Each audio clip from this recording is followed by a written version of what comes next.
Kita ka na ito.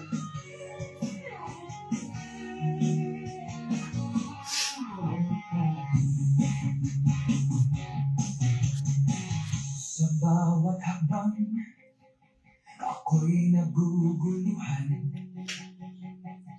tulad ng hangin ako'y nawawala.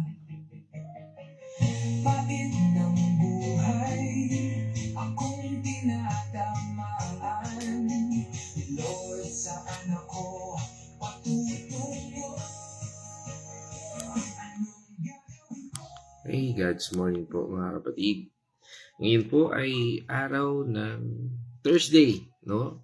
April 9, 2026. At ngayong araw din po na ito ay pinagdiriwang ang araw ng kagitingan, no? At sa araw din po ito ay nais po naming batiin ang isa naming kapatid, no?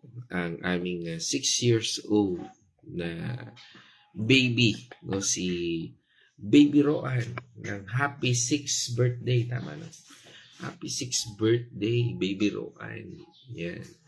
Ang anak ni Brother Rolly at ni Sister Angel dito po sa aming Purposeful Life Ministry. At ngayon po, sa araw na ito ay muli tayo ay tutunghay, no? Itong araw ng kagitingan at araw ng birthday ni Roan, no? Mula po sa Acts chapter 12 verse Acts chapter 4 verse 12, no? At ito po ay pamagatan natin, who is your savior? Sino nga ba yung tagapagligtas, no? And what is the Bible clear answer patungkol po dito? Ano? At ngayon, hindi na po natin pakatagalin. Tayo po ay muli sasamahan ng aking partner para po basahin ang talatang ito. At pangunahan po tayo sa pananalangin. God's morning mga kapatid, tayo po ay babasa sa mga Gawa 4 verse 12. Sa kanya lamang matatagpuan ang kaligtasan sapagkat walang ibang pangalan ng sino mang tao sa buong mundo na ibinigay ng Diyos sa mga tao upang tayo'y maligtas. Tayo po ay manalangin. Hallelujah. Lord, maraming salamat, Panginoon, sa umagang pinagkaloob mo sa bawat isa sa amin. Maraming salamat po sa proteksyon at kalakasan ng katawan na meron kami, Panginoon. Maraming salamat po sa lahat ng blessings na ipinagkakaloob mo sa bawat isa sa amin at sa lahat po ng iyong mga ibinigay, pinagkaloob. Ito po ay ilubusan namin pinapasalamat, Panginoon. At sa umagang ito, muli namin pag-aaralan ng iyong mga salita. Nawa kami ay iyong samahan kami ng iyong banal na espiritu nang sa ganun ay lubusan namin itong maunawaan at maisapamuhay at maibahagi din sa iba, Panginoon.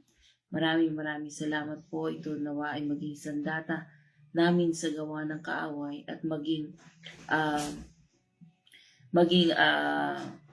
daluyan nawa kami ng iyong mga salita, Panginoon, upang maibahagi din sa iba. Maraming salamat po at ang lahat po ng ito ay aming ipinapanalangin sa pangalan ng inyong anak na si Jesus. Amen.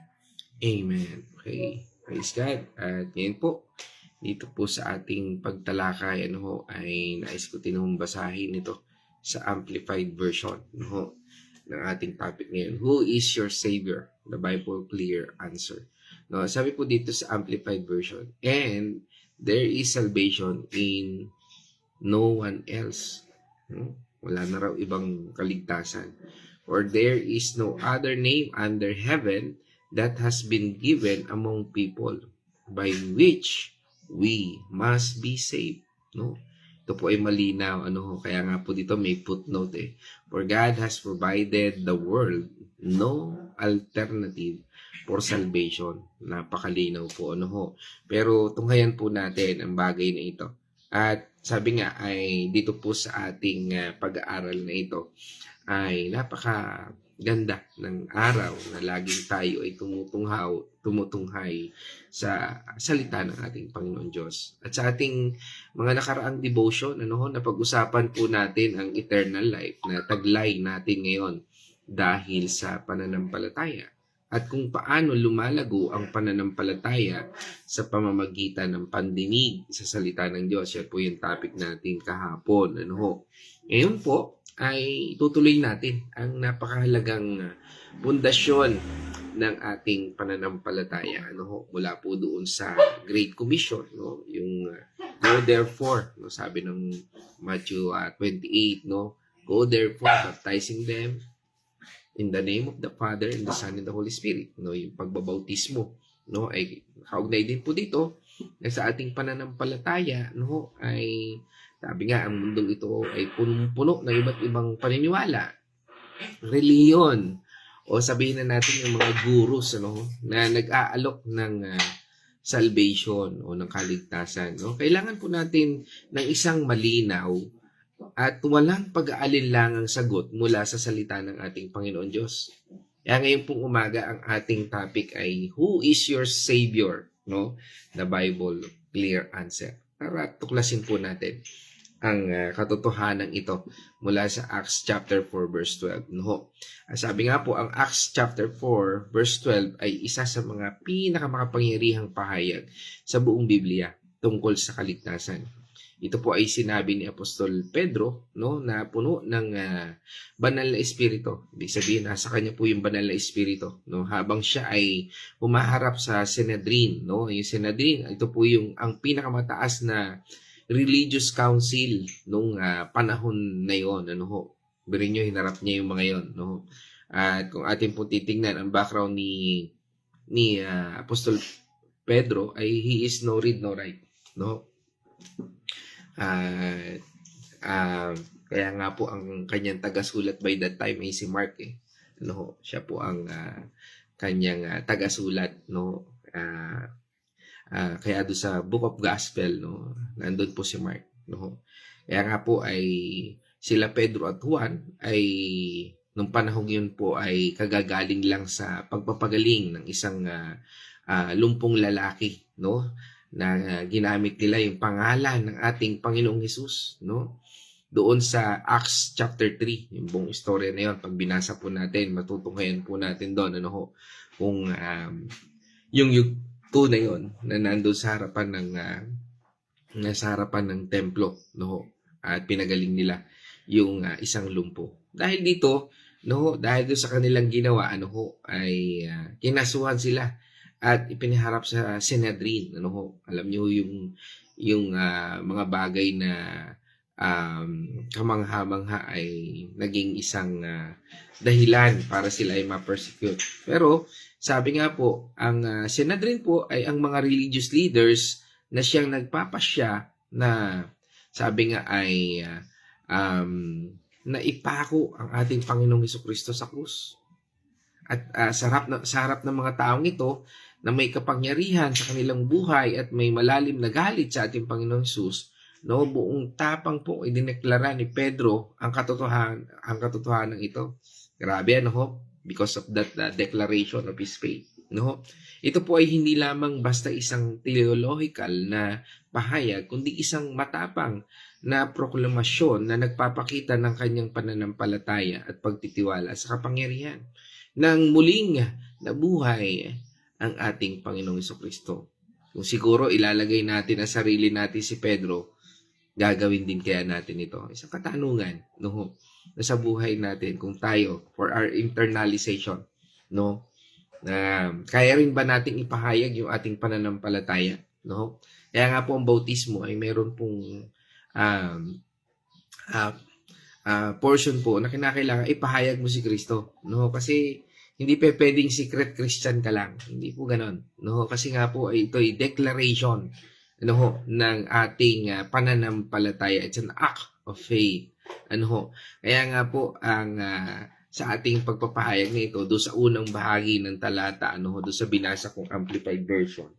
Ang pagkakasabi po doon is, and there is salvation in no one else. No ho? Ito po isang declaration statement, no ho? Ibig sabihin, walang ifs, ands, or buts. No? If, gano'n, or sabihin natin, kung ako'y pagagalingin mo, ako'y, walang if, no? It's a declarative, no, statement, no. Ito po ay isang absolute truth, no, katotohanan. Ang kaligtasan na tinutukoy dito ay hindi lang po physical healing, no, tulad ng himala na ginawa nila Pedro at ni Juan, no, bago pa man nagkaroon ng statement na ito, kundi isang spiritual salvation, yung kaligtasan. Kaya nga po napag-aralan natin nung nakaraan, di ba? Masasabi mo ba talagang ligtas ka? Ano ho? Yan po yung ating patuloy na pinag-aaralan din ngayon. Dahil ang spiritual salvation, no, ito po yung ang sabi nga ay ibig sabihin po nito na ang kaligtasan ay mula sa kaparusahan sa kasalanan, no. Ibig sabihin tayo ay ligtas na, no, doon sa kasalanan. Ano pa? Mula po sa kapangyarihan ng kadiliman, no. Yan po 'yon. At hindi na tayo dapat matakot sa kung ano-ano pa man, ano ho, kasi nga kung nasa iyo na si Kristo ay siguradong meron kang kapanatagan, katulad nga ho nung isa sa reflection ng isa sa aming mga kapatid na nag-reflect kagabi, ano ho, na nagsabi nga niya, bagamat ang mundo natin ngayon ay puro mga panik-panik dahil sa pagtaas ng krudo, ano, pero parang sa kanya daw, no, ay hindi niya nararanasan yung takot, pangambang yon, kasi nga ay in his faith he declare that Jesus Christ ang kasama niya, no, at yun din po ang stand ng bawat isa, at napakaganda po na ganon ang ating stand, no. Kaya nga po, dito rin, pinapakita rin po ng spiritual salvation na ito na ang pagpasok sa buhay na walang hanggan kasama ang ating Panginoon Diyos. Na tayo ay nakatitiyak, no. Sabi nga, kung tayo man ay mangyari ang mga bagay ngayon, may kaligtasan ng Panginoon Diyos. Dahil hindi ang kamatayan ang katapusan, kundi ito ay laging may kaligtasan ng Panginoon Diyos. No, sa lahat ng parte ng buhay natin, mga pangyayari, ay hindi ito tayo, sabi nga ay hindi tayo, we are only pilgrimage on this world, no, hindi tayo taga rito tayo ay sabi nga ay kung tayo nanampalataya na sa Panginoong Jesucristo ay mayroon tayong katiyakan, makatitiyak tayo. Bakit? Dahil naintindihan natin yung salita ng Panginoon Diyos. Ibig sabihin po, hindi tayo maliligtas sa pamamagitan ng mabubuting gawa. Hindi tayo hindi tayo, sabi nga, hindi sa pamamagitan ng pagiging miyembro natin ng isang reliyon. Hindi po yan. Hindi sa pagsunod sa tradisyon, at hindi rin po sa sarili nating pagsisikap. There's no other way. Walang ibang way na ibinigay para sa kaligtasan, no, kundi there's only way, no. At bago natin tunghayan po yon, ay sumunod po doon sa talata, sinabi doon, no, for there is no other name, no, under heaven that has been given among people by which we must be saved. Ito ho yung sinasabi doon sa pangalang ito. Ang focus po dito, kung mapansin po natin doon sa talatang ito, ay sinabi doon is name, no. Hindi lang basta isang tao, no, kundi ang kapangyarihan at autoridad na nasa pangalang iyon. At yun po yung ating tutuklasin ngayon, no. Ito po ang expression na under heaven at among people. Ito po yung nagpapakita na ito ay universal at eksklusibo. Ibig sabihin po noon, sa lahat ng panahon, sa lahat ng lugar, at sa lahat ng kultura. Iisa lang ang daan. Wala na pong iba, no? Ang kaligtasan ay isang divine provision. Lagi po natin yan tatandaan. Hindi imbento ng tao. Ulitin ko po, ang kaligtasan ay isang divine provision. Ibig sabihin, ang Diyos ang nag-provide. Hindi po imbento ng tao. Dahil ang Diyos mismo ang siyang nagbibigay ng pangalang ito. What is the real name of Jesus Christ? No? Okay, balikan natin.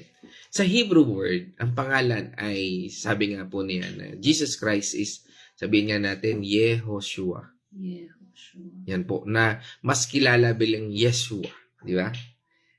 Yan po yun. Na ang ibig sabihin nito ay the Lord saves o Yahweh is salvation. Sa Greek word naman po, ito ay, sabi nga, ay naging Jesus, no? Ibig sabihin po niyan na siyang pinagmulan ng pangalang Jesus Christ, no? Jesus sa English, no? Kasi hinango po nila yan sa Greek word na Jesus, na Jesus. Kaya, hindi po lang basta pangalan, kundi ang kahulugan at misyon ng pangalan. Kung makikita po natin, ano yung kahulugan ng pangalan? Balikan natin, the Lord saves, o Yahweh is salvation. Ang Diyos ang kaligtasan. Yun po yung ibig sabihin. Ano ho? At doon po sa Amplified Version, kung meron po kayong Bible na Amplified Version o sa cellphone ninyo, no, at nag-download kayo, download nyo yung Amplified Version. Meron pong footnote doon eh. Nakalagay po doon sa footnote, no, that for God has provided the world no alternative for salvation. Napakalinaw ho and self-explanatory. Ano ho? Ito po ang hidden truth na kailangan nating tanggapin. No? Ayon po sa Amplified Version, hindi po tayo magkakaroon ng ibang alternative. No ho? Parang sabi nga self-explanatory na ito na sinasabi dito na ang mundo ay laging naghahanap ng sabi nga ay alternatives. Iba't ibang daan patungo sa Diyos. Ibig sabihin parang sa madalit sabi naghahanap lagi tayo ng shortcut. Ayaw nating natatraffic. Nag-shortcut tayo, nagda-divert tayo. Lagi nating hinahanap may diversion road ba? Pero ang Biblia po ay malinaw. Ang plano ng Diyos sa kaligtasan ay perpekto at kumpleto na sa ating Panginoong Hesus. Walang kulang, walang labis, at walang pwedeng ipalit. Bakit wala nang iba? Dahil siya lang ang perpektong Diyos at perpektong tao na kayang magbayad ng buong halaga ng kasalanan. Sabi nga, hindi na tayo dapat malito. Yung pangalang yan, makapangyarihan. No? Yung pangalang yan, ang siyang magbibigay sa atin ng tamang daan. Wala nang iba. Kaya nga kung susundin natin ang Biblia, makikita natin yung daan. Makikita natin ang paglakad ng pagiging Kristiyano. Kasi doon natin nakikita eh. Di ba, napag-aralan natin yung learn, believe, and obey. Makikita mo na kasi sa isang Kristiyano yung pagsunod, no? Hindi na yung sabi nga ay dahilan, pagdadahilan, o yung tinasabi nating scapegoat. Sabi niya, nawawala na yun eh. Kundi nagkakaroon ka ng tapang, courage na sundin ng Panginoon Diyos. Hindi ang iyong sitwasyon. Kaya nga po, dito sinasabi sa atin, no, na walang ibang Diyos. Dahil siya ay perpektong Diyos at perpektong tao na kayang magbayad ng buong halaga ng kasalanan. Wala po tayong kayang ipalit sa Kanya. Siya lang ang walang bahid at siya lang, si Kristo lang, ang may kapangyarihan na bumangon mula sa kamatayan. Kaya nga mga kapatid, no, marami po dyan, no, parang, sige, isipin natin, no, isipin po natin ito. If you're lost in a deep, dark forest, no, nasa isang lugar ka, no, na napakadilim, at ang tanging daan lang palabas sa isang napakakitid na tulay na siyang itinakda ng may-ari ng forest na yon. Kapag may nagsabi sa iyo, no, na, maraming daan palabas dito. Oh, meron dyan, pwede kang dumaan sa ilog. Yan po yung ilog, yan yung good works, no? Sa ating buhay. Yung good works, pagiging naging mabuti, mabait, magpatayo ka ng simbahan, yan, maliligtas ka. Yan. Ano po yan? Yan yung mga naririnig natin sa mundong ito, no? Na sige lang, basta maniwala ka lang sa na yan yung pinaniniwalaan natin, no? Yan, basta yan lang. No? Basta yan. Yan, good works yan. Basta, gawin mo lang yung mabuti. Yan yun. Sabi, magiging makakarating ka na sa langit. No? Yan yung ibang naririnig natin. O sabi nga, pwede kang lumipad. No? O yan naman po yung ibig sabihin dyan na yan yung religions. Kapag sumapi ka na sa religion na yan, sigurado ligtas ka na. No? O kaya, pwedeng dito sa ating analogy na ito na sinasabing ibang daan, pwede kang gumawa ng sarili mong tulay, no? Dito po sa ating analogy na ito na ipinapakita na ito yung mga suggestion ng ibang tao. Sabi nga doon, di ba, pwede kang dumaan sa ilog, pwede kang lumipad, o kaya pwede kang gumawa ng sarili mong tulay. Okay, tatlong bahagi na naririnig din natin na kapag tayo ay naliligaw o sabihin natin ay nagtatanong tayo saan ang daan, no? Ay yung nagsasabi po sa atin na pwede kang dumaan sa ilog na sinasabi nga natin kanina, ay yan yung mga good works natin, no? At yung nagsasabi naman na pwede kang lumipad, yan naman yung kung anong kinabibilangan mo religions, no? At doon naman sa sinasabi natin na pwede kang gumawa ng sarili mong tulay, yan naman yung self-effort mo na, basta gagawin ko lang ito. Basta ito yung pinaniniwalaan ko. Yung nakabase ka lang sa sarili mong kaalaman, yan po yung mga tatlong bagay na may encounter natin sa buhay natin. At katulad sa ating spiritual na pamumuhay, ay maaring yan yung ating pinaniniwalaan. Yung good works, religion, sumapi na ako sa religion, mabuting tao naman ako, no? At makikita natin yung self-effort. No? Basta itong gagawin ko, ito yung pinaniniwalaan ko. Basta yun na yun.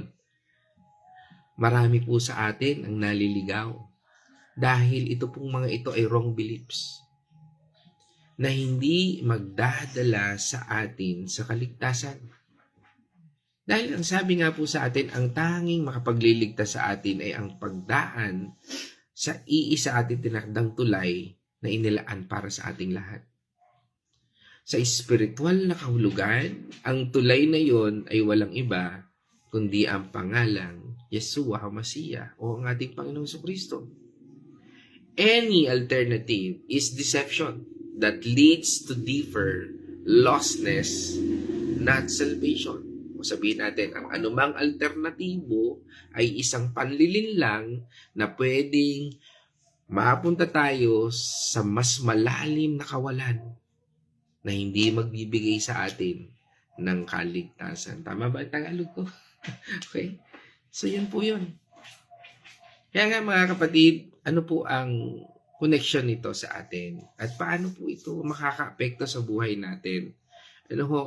Una, accept the exclusive truth. No, sa ating mundo ngayon na puro tolerant, no, sa lahat ng paniniwala, no, sige, okay lang 'yan, no. Ang Acts 4:12 ay isang hard truth para sa marami. No, pero bilang mga Kristiyano, kailangan po nating tanggapin at ipahayag ang katotohanan na ang ating Panginoong Hesus ang tanging daan, katotohanan at buhay. Wala nang ibang pangalan makapagliligtas. Kaya nga po, without the Bible, wag po tayong maniwala.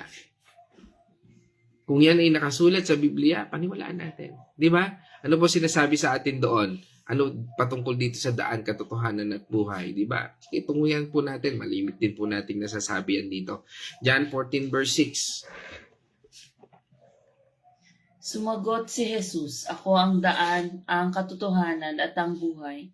Walang makakapunta sa Ama kundi sa pamamagitan ko." Amen. Sa katulad nito, na ating pinag-aaralan ngayon sa Acts 4:12, ito po ay binigyan ng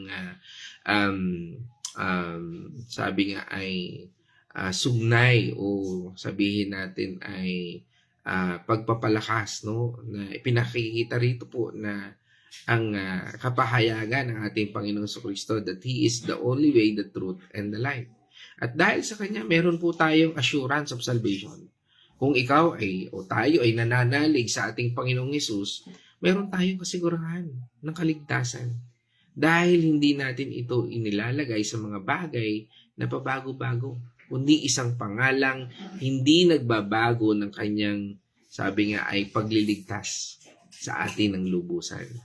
Hindi po siya pwedeng magsinungaling kasi Diyos siya eh. Hindi po magsisinungaling ang ating Panginoon. Ibig sabihin, hindi tayo dapat mag-alinlangan kung maliligtas ba tayo o hindi. Kaya nga ang sagot ay nakasalalay sa kung sino o kung kanino tayo nagtitiwala, hindi kung ano ang ating nagawa. Minsan, di ba, pag tinanong tayo, kapatid, ikaw ba'y tunay na sa palagay mo ba pag ikaw ay namatay, ikaw ay maliligtas? Minsan, ay ginagamit yan for evangelization na nagtutulok ng kalituhan at katakot ng pananakot. Kasi kung bakit po tinatawag natin yan na black propaganda o black propaganda evangelism. Kasi minsan, hindi natin nakikita yung pagmamahal ng Diyos, kundi yung pananakot na pag ikaw ay namatay, ay ikaw ay pupunta sa impyerno. No? Dahil sa wala sa si Kristo. So that is truth. Pero linawin muna natin na tayo ay minahal ng Diyos. Kaya nga ibinigay niya si Kristo sa atin upang tayo ay magkaroon ng kaligtasan. Kaya nga kung tunay nating pinaniniwalaan na tayo ay mahal ng Diyos at tinanggap natin si Jesus bilang ating Panginoon at tagapagligtas, at siya lang yung ating pagtitiwalaan, tayo po ay may kaligtasan. Hindi po ito batay sa ating gawa, damdamin o sa opinyon ng ibang tao, kundi sa tapat na pangako ng Diyos na nakasalig sa walang kapintasang gawa ng ating Panginoong Hesus. Hindi ito nakasalig doon sa ating gawa, kundi sa ginawa ni Kristo. Hindi ito nakasalig dahil sa pangalan natin, kundi sa pangalan ni Kristo na nakaugnay sa atin. Kaya nga, di ba, nung tayo ay binautismuhan tayo sa pangalan ng Ama, ng Anak, at ng Banal na Espiritu Santo. Hindi tayo nabautismuhan sa pangalan ng pastor na naglubog sa'yo. Binabautismuhan kita sa pangalan ko. Hindi ganoon. Kundi sa pangalan ng Ama, ng Anak, at ng Banal na Espiritu. At yan po ang bagong pagkatao natin. Na tayo ay mayroon ng access sa Diyos Ama, Diyos Anak, at Banal na Espiritu. Ang Trinidad na tinanggap natin. Ang Trinidad na sinabi rin sa Matthew 28 verse 19 to 20. Hindi natin pwedeng baguhin yon. No? At hindi natin mababago yon. Ang Biblia. Dahil yon ay sinabi ng Panginoon. Hindi ito yung strong faith na nagliligtas natin, matibay aking pananampalataya. Kundi ang object of your faith. Sino nga ba ang object ng iyong pananampalataya? Sino nga ba ang nasa iyong pananampalataya? Kung ang pananampalataya mo lang ay nakahango ka doon sa sarili mong gawa, sarili mong pananampalataya, yung sarili mong effort, baliwala po lahat ng yan. Pero kung pananampalataya mo nakasali ka sa ating Panginoong Hesus, that is the way. Kaya you can rest in His name, His finished work on the cross. Yan po yung sinasabi doon. The finished work of Jesus Christ. Yan po yung tetelestai. Dapat alam natin at may kasaruduhan tayo na tayo ay mayroong buhay na walang hanggan. Yan po yung pagtanggap natin sa Panginoon. No? Kaya nga po, malinaw na dapat na alam natin na sinusunod natin yung sinasabi ng Biblia. Kung ano po yung itinakda at isinaayos sa atin para sundin natin. Hindi po tayo nagmamatigas, hindi tayo nagmamarunong, at hindi tayo basta-basta naniniwala, kundi nananampalataya. Di ba sabi sa atin sa 1 John 5, chapter 5, verse 13, Isinulat ko ito sa inyo upang malaman ninyo na kayong sumasampalataya sa anak ng Diyos ay may buhay na walang hanggan. Yun. No? Yun po. Tayo na sumasampalataya. Maraming nakakakilala sa Panginoong Diyos. Pero hindi po lahat masasabi nating nananampalataya. Dahil ang nananampalataya ay simbolo po yan ng sumusunod ka sa Panginoon Diyos. Maaring kilala ng lahat ang Panginoon. Tama? Kilala ko yung Diyos. Pero maaring hindi ka naman kabilang doon. Bakit? Nanampalataya ka lang pero hindi ka sumunod. Natutunan mo lang pero hindi ka sumunod. You just learn, you just believe, but you do not obey. Hindi ka sumusunod. Sabi nga, patay ang pananampalatayang walang kalakip na gawa. Doon po pumapasok yung talatang yon. Why?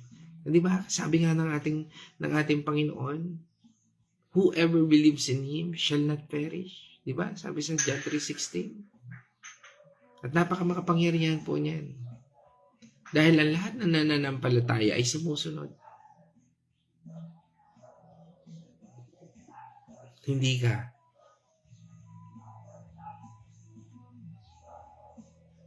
mapapahamak.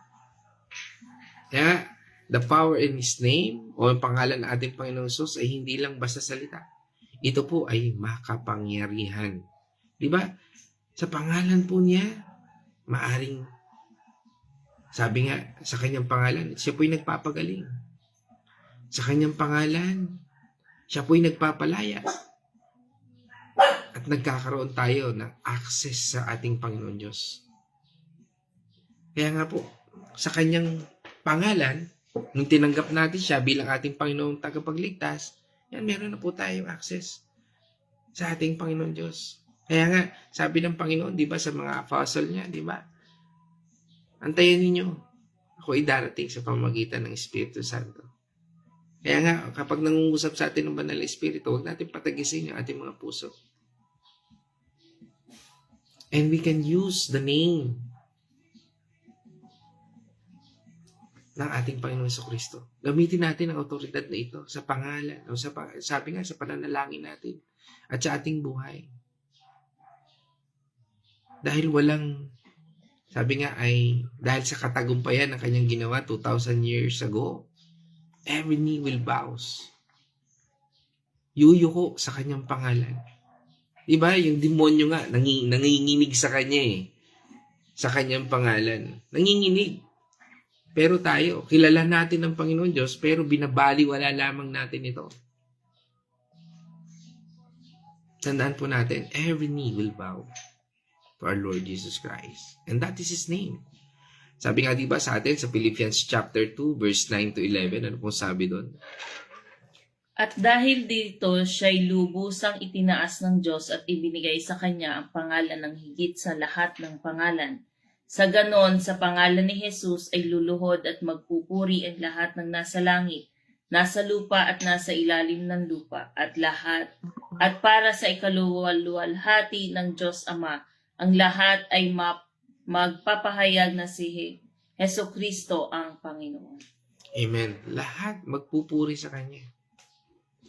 Iba nga nananangis nagsisisi. Di ba? Kasi nasa ilalim ng lupa, hindi na sila makakapunta sa langit. Nakikita po natin, no, na pag tayo ay namatay na, ito yung nagpapakita dito sa buhay natin na ito, na wala na pong that is the end. Kaya nga, kahit na magsisi sila ngayon doon sa ilalim ng lupa, wala na. Kaya nga, ngayon po yung panahon sa buhay natin. Hindi lang siya basta pangalan.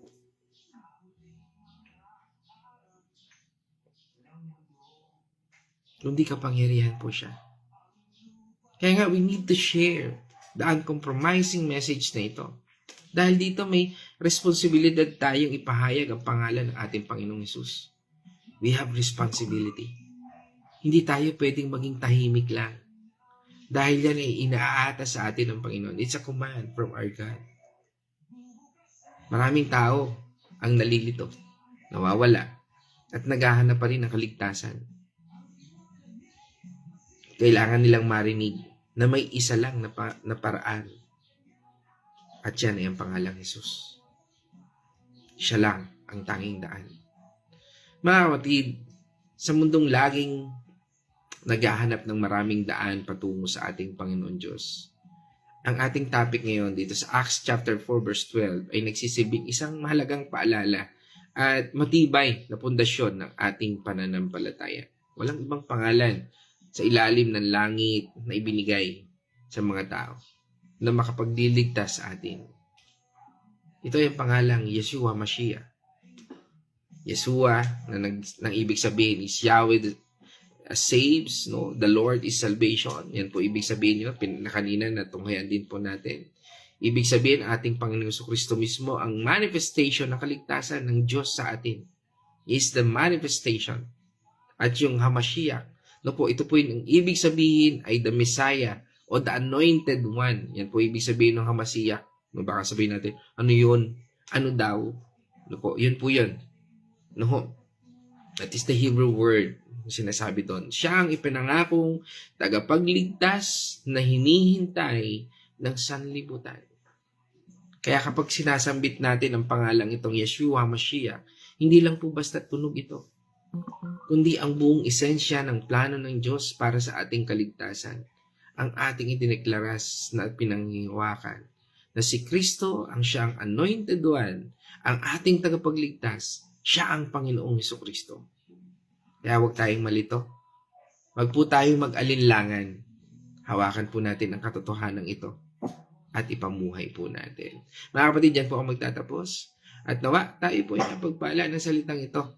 God bless your day ahead. Let's boldly declare the name for Lord Jesus Christ. At ngayon naman, tayo po itutungo sa Wednesday's Reflection. God's morning mga kapatid. Dito po sa ating na mga napag-aralan ay itinuturo po sa atin na sinasabi na si Jesus lamang ang tanging daan para tayo ay maligtas at magkaroon ng buhay na walang hanggan. Walang ibang tao, walang ibang aral o relihiyon ang magbibigay sa atin ito. Wala pong yung mga tinatawag nating ibang mga santo, wala po yun, kundi ang Panginoong Hesukristo lamang ang makakapagbigay sa atin ng buhay na walang hanggan. At siya rin po ang makakapagligtas sa ating lahat ng mga kasalanan. Kaya dito po ay magkakaroon tayo ng malaking katiyakan at kapayapaan na tayo ay ligtas at sigurado na ang kaligtasan natin ay kasama natin ang ating Panginoon kung tayo ay patuloy na mananahan sa presensya niya. Pero kasama po nito ay may malaking responsibilidad na ipaalam sa lahat o ibahagi sa lahat ang ating lahat ng mga natututunan. Itong magandang balita na ating pinag-uusapan, ito po ay kasama dun sa ating napag-aralan na ibahagi sa iba, hindi po sa sarili lamang natin kikimkimin ang magandang balitang ito, kundi ibahagi din sa iba para yung iba din po ay maligtas. Kaya po ginagawa natin itong mga bagay na ito upang makarating din doon sa mga tao na ang Panginoong Hesukristo lamang ang tanging makakapagligtas sa bawat isa sa atin. Wala pong iba, walang ibang makakapagligtas sa atin, kundi siya lamang. Na si Jesus lamang ang tanging solusyon para sa ating mga kasalanan at tanging tulay natin sa ating Panginoong Jesus, sa Panginoong Diyos, sapagkat ang Panginoong Diyos nga po ay ibinigay niya ang kanyang kaisa-isang anak upang tayo maligtas. Ganun po tayo kahalaga, ganun tayo kamahal ng ating Panginoong Diyos, kaya po naandyan po ang ating Panginoong Hesukristo upang mamagitan sa atin. Siya po ang mediator natin sa ating Diyos Ama. Kaya po tayo po ay itinuturo po dito sa ating napag-aralan na sa Panginoong Hesus lamang tayo manalig at sa Kanya tayo umasa ng kaligtasan at wala nang iba. So yun lamang po. Maraming salamat po and God bless sa inyo lahat. Okay, God's morning. Yan, at tutungo po tayo ngayon sa ating mga kapatid via online. Nakita ko dito, marami tayo ngayong kapatid na kasama natin. Dito po sa unahan ng aking comment section, pinangunahan po tayo ng Rodriguez family. Yan, kasama po natin si Brother Greg Rodriguez. No? God's morning sa iyo kapatid, no, at sa iyong buong pamilya at sa iyong ministeryo, no, sa iyong ministries, no, kung ano man 'yon, no, sa Panginoon, at magpatuloy lang, no. At yan, at ganun din sa iyong buong pamilya. At ngayon, pagtungo rin tayo ngayon sa lugar ng Bulacan, no, kasama natin ngayon ang pinangunahan tayo dito ni Nay Marta Artillaga mula po dyan sa Bulacan, Chaong. At pagbati na rin natin, kasunod dito si Kuya Chris Artillaga. At pagbati na rin natin dyan sa Bulacan kay Nay Gori, no? Benaluz, no? At syempre kay Nay Lina, no? Na atin pong mga kapatid po dyan sa Bulacan, Chaong. Sa mapagpalang umaga po sa lahat dyan, sa inyong buong pamilya, sa Artillaga, Benaluz, Silang, Malasmas family, no, sa inyong buong pamilya diyan, no, at isang mapagpalang umaga po sa inyo diyan. At kasama rin po natin dito at sa atin pong sumunod na kapatid ay mula po sa Villa Escudero. Ano ho? Ay yan, kasama po natin ang Patual family. Yan sa pangunguna ni Nay Winnie Patual. Ano ho? Sa mapagpalang umaga po sa inyo, Nay Winnie. Yan, at sa inyong buong pamilya dyan sa Villa Escudero. Ano ho? Yan. At sinundan po yan ang ating kapatid naman mula po sa Maranata. Yan, kasama po natin si Atinela Nonoso, no? Diyan sa Maranata, isang mapagpalang umaga po sa inyo. Yan, Atinela, at sa inyong buong pamilya, no? At pagbati rin po natin, yan, ito, nabati ko na yan, si Nay Gloria Mendoza. Yan, at tungo rin tayo dito sa ating kapatid sa Panginoon, dyan sa Santo Niño, kay Nanay Josie. Isang mapagpalang umaga po sa inyo, Nay Josie, dyan sa barangay, sa inyong pamilya, at sa inyong, yan. At sino pa? Yan, kasama rin po natin mula po sa Carmelite naman, ano ho, dyan sa barangay Concepcion. Kasama po natin ang dito sa San Pablo City. Yan ang pamilya Tanyo. Yan, pagbati natin sa Azucena Tanyo family. Yan, kasama natin ngayon si Brother Arthur, no? Si Kumaring Carmelen, no? At syempre pagbati rin natin kay Pau at kay Julene, no? At sa aming inaanak diyan si Tyron at kay Janessa, isang mapagpalang umaga sa inyong lahat dyan, no? At ayan, pagbati rin natin. Iyan, no? Yan, kasama rin natin sa, yan, si Bernard Castillo Mandigma from Candelaria, Quezon. Yan, isang mapagpalang umaga sa inyo dyan. Yan, at kasama rin po natin ang ating kapatid na from Dubai naman. Yan, si Sister Maripe Patual. No? Yan, isang mapagpalang umaga sa iyo kapatid, yan sa Dubai. At kasama rin natin, di ko lang alam kung from Makati City, na ngayon ay nasa Bulacan, Chao. Yan, kasama rin natin si Sister Babes at si Kuya Ramil Rianzares, no? At sa inyong buong angkan, sa mapagpalang umaga po. At happy belated birthday kay Ape, no, sa Bulacan. Yan, isang mapagpalang happy birthday, no. At yan, sino pa? Yan, diba? Kasama natin ngayon si Ma'am Rose Marie Parao. Yan, isang mapagpalang umaga po sa inyo, Ma'am Rose Parao from Cavite. Tama po ba? Cavite, ano ho? Yan, isang mapagpalang umaga po. Yan, kay Ma'am Rose Marie Parao. Yan, at pagbati ko rin sa aking nanay, yan, sa Santa Rosa, Laguna. Yan, siyempre, pagbati ko na rin sa aking anak na si Casey, yan, sa aking nanay na si Corazon Gano Mercado, sa mapagpalang umaga, at sa aking kapatid dyan, kay Caroline Mercado, at sa aking mga pamangkin. So, purihin ng Diyos. Yan, isang mapagpalang umaga po sa ating lahat, no? At syempre, bati ko na rin yung aking anak na nasa Batangas. Yan, kay Kyle. Yan, ingat kayong lahat. At yan, yan. At pagbati na rin dito kay Perlita Rocaport Mandigma. No? So, yan, siguro ito ay tita ng aking asawa. Yan, isang mapagpalang umaga po dyan sa inyo. Kung hindi po ako nagkakamali, ay kung hindi Padre Garcia, ay sa Maugat. No, Maugat, Batangas. Yan, no? Yan, isang mapagpalang umaga po. Yan. At yan, pagbati rin natin dito sa Dolores, Quezon, no? Pagbati natin kay Tatay Victor Dalangin, at pagbati na rin natin diyan kay Nanay TC Dalangin, sa mapagpalang umaga po sa inyong buong pamilya, Tatay Victor, no? At sino pa? Yan, kasama rin natin si Ate Lisel Dalangin, no? Sa mapagpalang umaga po, Ate Lisel, no, sa inyo, sa inyo ni Kuya Hector, yan sa Villa Escudero. Yan, sa mapagpalang umaga po sa ating lahat. At sino pa? Okay, wala na po, no?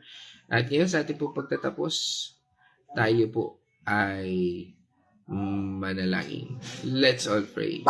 Tayo po'y manalangin, o aming Diyos na makapangyarihan.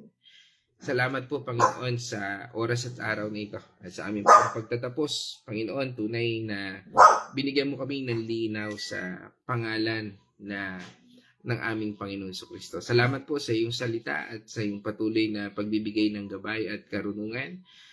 Muli, Panginoon, ikaw lamang po kami itinataas sa pamamagitan ng banal na Espiritu, that we acknowledge, Lord, na siyang tunay na nagturo sa amin. At salamat, Panginoon, sa iyong patnubay at gabay sa bawat isa sa amin upang labis naming maunawaan at maintindihan ang talatang ito. Kaya, Panginoon, sa iyo po ang papuri, pasalamat at pagsamba. At naniniwala po kami na sa bawat isa na narito ngayon ay pinagkakalooban mo kami ng lakas na nagmumula lamang sa iyo. At dahil sa iyong pangalan, may kagalingan. At dahil sa iyong pangalan, meron pong probisyon. At ikaw, Panginoon, ang mag-aayos ng aming landas, anuman ang aming gagawin. Kaya, Panginoon, ang lahat ng ito ay aming pong isinusulit sa iyo, pinagkakatiwala. At ikaw lamang po, Panginoon, ang aming sinasamba at pinapupurihan sa lahat ng ito. Muli, sa lahat ng ito, kami po'y nagpupuri, nagpapasalamat sa pangalan ng Diyos Ama, Diyos Anak, at ng Banal na Espiritu. At ito po'y aming panalangin. In the name of Yeshua HaMashiach, O Lord, sa aming buhay. Again, O Lord, we thank you and praise you. In Jesus' name, Amen, Amen. Mga kapatid, let us shout the shout of victory. Christ has died. Christ has risen. Christ will come again. And together, we are for Christ. Again, God's morning, everyone. Sa pag-ibig mo, yes, ako'y